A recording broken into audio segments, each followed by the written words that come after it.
Hola chicos, ¿cómo están? Bienvenidos nuevamente a una clase más del curso de comunicación, esta vez para tocar las clases de sustantivo de una manera más detallada, ya que en la clase anterior lo hemos visto de una forma muy sucinta. Bien, empecemos. Los sustantivos pueden clasificarse por su extensión en dos grandes grupos, los propios y los comunes. Los propios se refieren a nombres que denominarán a personas, objetos o animales de una forma particular. Ejemplo, Isabel, Amazonas, Ciro o Firulais. En cambio, los sustantivos comunes nombrarán a seres, objetos o animales de forma genérica. Ejemplo, gato, novia, golpe, jugador o carpeta. Bien, los sustantivos comunes pueden clasificarse y pueden ser concretos o abstractos. ¿Cuándo serán concretos? Cuando designan a seres u objetos que pertenecen al mundo físico. Por lo tanto, pueden percibirse con cualquiera de los sentidos. Ejemplo, la silla, el cuaderno, el bolígrafo o la pizarra. Y podrán ser abstractos cuando estos nombren elementos que no pertenecen al mundo físico, sino al de las ideas o sentimientos. Ejemplo, amor, paz, solidaridad, respeto. Estos sustantivos concretos pueden subclasificarse y pueden ser materiales, como por ejemplo la mesa, la silla, el lapicero. Y pueden ser de tipo visible, ¿no? Como las estrellas, la nube, el sol, que si bien no podemos tocarlos, sí pueden ser percibidos por nuestro sentido de la vista. Pueden ser también invisibles, como el viento, que es perceptible por el sentido del olfato, o como el sonido, que es invisible, pero sí puede ser percibido por el sentido del oído. Pueden ser también imaginarios, como el unicornio, Don Quijote, el duende, que si bien son personajes ideados, estos tienen una representación de su imagen, de cómo son. Los hemos visto en diferentes artículos o textos, ¿no? Por eso se denominan sustantivos concretos. Muy bien. En cambio, los sustantivos abstractos pueden clasificarse también en cualidades, como la blancura, belleza, suavidad. Pueden ser también acciones, como la carrera, discusión, atención. Y fenómenos naturales, como el terremoto, el frío, calor o la suavidad. Muy bien, veamos a continuación los ejercicios que nos han planteado en la página 45 de nuestro libro y nos pide señalar la clasificación de los sustantivos concretos o abstractos. Bien, veamos las palabras y analicemos cada caso. Aspereza es una cualidad, por tanto viene a ser un sustantivo abstracto. La sirena, que es un ser mítico, es un personaje imaginario, ¿no? Pero sí tiene una representación, por tanto es un sustantivo concreto. El odio es un sentimiento, por ello es un sustantivo abstracto. El árbol es un elemento tangible, material, ¿no es cierto? Por ello es un sustantivo concreto. La soledad es también un sentimiento. Por tanto, es un sustantivo abstracto.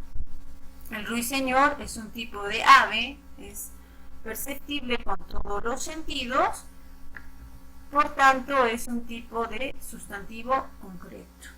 La cometa, que es un objeto, ¿no es cierto?, que se puede medir, observar, ¿no es cierto?, es un sustantivo concreto. El ideal, los ideales que cada uno tiene son pensamientos, pertenecen a los sustantivos abstractos. La sombra, que si bien no la podemos tocar, es un elemento visible, ¿no? Por tanto, es un sustantivo concreto.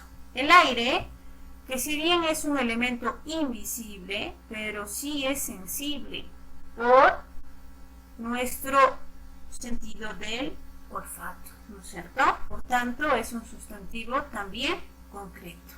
Bien, sigamos con la clasificación de sustantivos comunes y veamos los sustantivos individuales y colectivos. Los sustantivos individuales nombran en singular a un objeto, animal o persona. Por ejemplo, abeja, lobo o paloma. En cambio, los colectivos nombran a un conjunto, a un grupo de objetos, animales o personas. Ejemplo, el conjunto de abejas viene a ser el enjambre. El conjunto o grupo de lobos viene a ser la jauría. El conjunto de palomas viene a ser la bandada. Muy bien, sigamos. Subclasificación de los colectivos.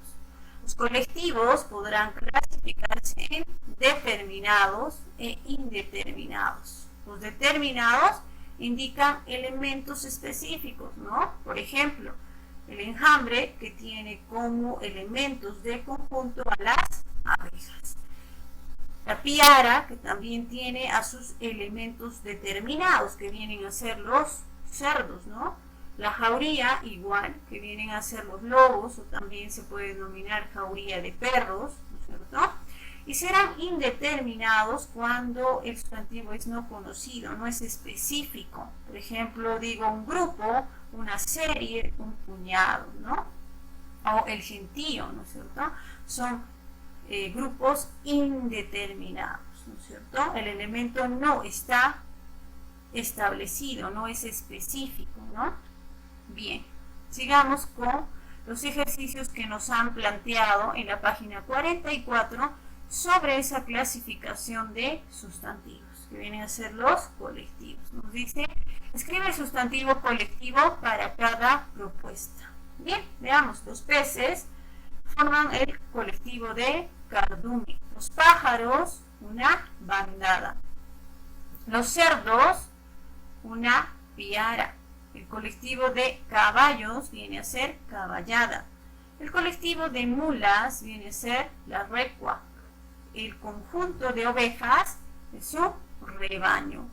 Un conjunto de computadoras viene a ser una red. Los libros forman un colectivo denominado biblioteca. Las cartas o naipes agrupadas se denominan baraja. Los versos tienen como colectivo al poema. Las voces, el coro. El colectivo de dientes viene a ser la dentadura. El colectivo de álamos, que es un tipo de árbol, viene a ser alameda. Muy bien. Sigamos con la clasificación de sustantivos comunes. Tenemos a los primitivos y derivados. ¿Cuándo serán primitivos?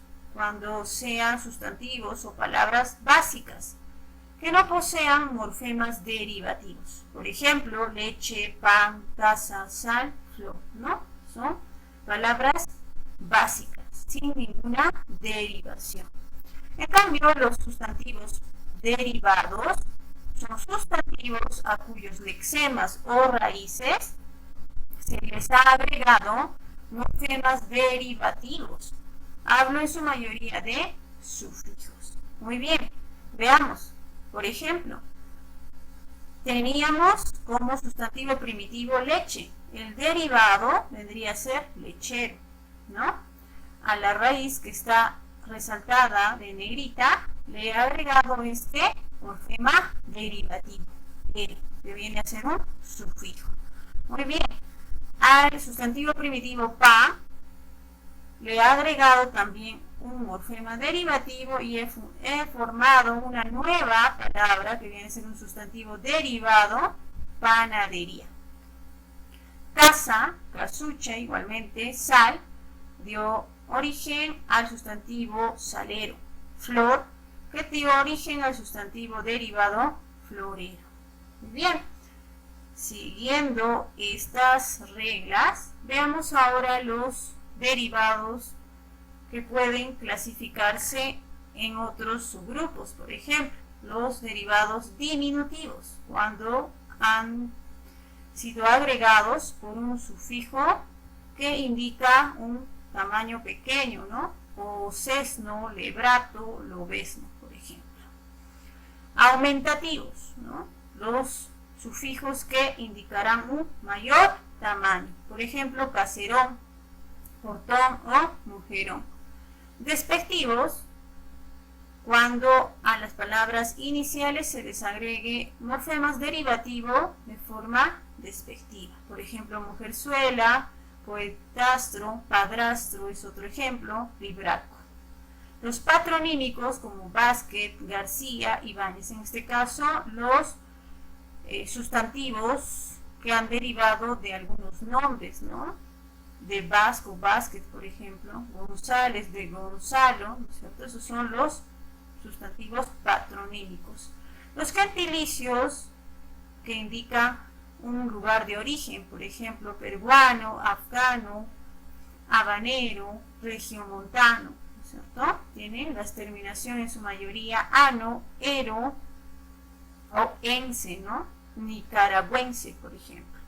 Muy bien, siguiendo estas pautas, veamos a continuación los ejercicios que nos han planteado en la página 45, y nos pide deriva los sustantivos primitivos con el afijo correspondiente a la propuesta. Y nos han propuesto sustantivos primitivos, ¿no?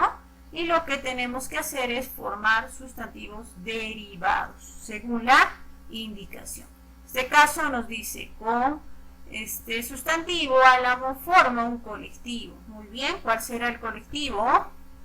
Alameda. El morfema derivativo que se ha agregado está resaltado de color rojo. Por tanto, toda esta palabra viene a ser un sustantivo derivado. Muy bien, veamos. Ropa dice, formemos un sustantivo derivado de tipo aumentativo, ¿no? Sería ropo. Pelota, en forma diminutiva, pelotita. Ahí está, agregando el morfema derivativo de tipo diminutivo a la raíz inicial. Tingomaría, que viene a ser nos dice, forma un gentilicio, ¿no? Tingomariense. Zapato, diminutivo, zapatito, ¿no? Con la terminación ito. Cuarto, de forma despectiva, cuartucho. Libro, donde se guardan, dice, ¿no? Será el librero, ¿no? El mueble donde guardan los libros. Zapato de deporte, zapatilla. Y aquí están los morfemas derivativos. Uña, infección por mal creciente. Se denomina la alpuñero. Muy bien. Se nota la diferencia, ¿no? Al momento de formar los sustantivos derivados. Partiendo únicamente de raíces y agregando los morfemas derivativos al final. Muy bien. Para terminar el trabajo para casa es la página 42 que nos pide evaluar nuestro aprendizaje. Aquí debemos reconocer y subrayar el sustantivo en el texto propuesto. Asimismo, deberán realizar una clasificación de cada uno de los sustantivos que han reconocido en este texto en su cuaderno. Muy bien, eso es todo. Hasta la próxima. Cuídense.